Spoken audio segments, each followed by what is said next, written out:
Quando Pedro prega em Atos 2, no pátio do templo, ele começa o sermão dele dizendo: homens da Judéia e que vivem em Jerusalém, deixe-me explicar-lhes isso.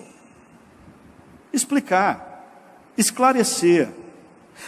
A pregação de Pedro tem um propósito: elucidar. Porque muitas das ideias já estão neles, muitos dos conceitos já estão neles. A pregação de Pedro visa colocar os conceitos nos lugares certos e elucidar alguns, acendendo algumas lâmpadas aqui e acolá. Para isso, ele diz: isso é o que foi predito pelo profeta Joel. E passa batido para a gente. O Eugene Peterson costuma dizer que a gente lê tanto a Bíblia que a gente perde a capacidade de ouvir a Bíblia, né? A gente lê tanto que a gente perde a capacidade de ouvir a Bíblia. E a gente nunca para pensar o seguinte: Pedro não tem que falar quem é esse tal de Joel. Todo mundo já sabe. O mesmo acontece quando ele fala a respeito dele. Disse Davi. Que Davi? Quem é esse Davi? É algum cantor? É algum político? Algum escritor famoso? Todo mundo sabe quem é Davi. E aí, quando Pedro chega junto na turma, ele faz uso de um conceito teológico comum. Ele diz: esse Jesus a quem vocês crucificaram, Deus o fez Senhor, Kyrios, e Cristo, Messias. É uma linguagem que faz todo sentido para o judeu. Agora, quando Paulo está falando aos gregos,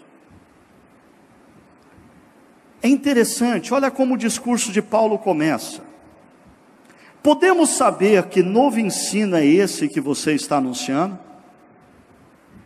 Sabe o que eu aprendo com esse texto aqui logo de cara? Se você quer pregar a homens e mulheres dessa cultura emergente, você precisa mudar o seu conceito de pregação. A sua pregação não começa pela ideia que você quer afirmar. A tua pregação começa pela pergunta que as pessoas estão fazendo. No Areópago, quem começa o discurso não é Paulo. No Areópago, quem começa o discurso são os gregos. E mais, no Areópago, o termo grego utilizado para definir o que Paulo faz é diálogo.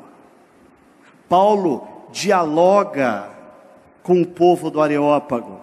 E continua, ele diz: vejo que em todos os aspectos são muito religiosos. E esse vejo, se você pegar o texto completo, você vai perceber que Paulo andou por Atenas observando o que rolava ali. Paulo teve a capacidade de fazer o que a gente chama de exegese cultural. E eu sei, alguns pastores aqui presentes, eu sou dessa geração que os nossos seminários nos ensinaram a fazer, bem ou mal, a exegese bíblica. A exegese bíblica é muito importante. A exegese bíblica a gente tem sim que aprender e utilizar constantemente. Mas o que a maioria de nós não aprendeu em lugar nenhum foi olhar para a nossa cultura e perceber quais são as grandes questões, quais são as grandes perguntas, quais são os grandes dilemas que envolvem os homens e mulheres inseridos na cultura para a qual nós fomos enviados. E Paulo diz: encontrei até um altar ao Deus desconhecido. Em meio à exegese cultural, Paulo encontra um ponto de contato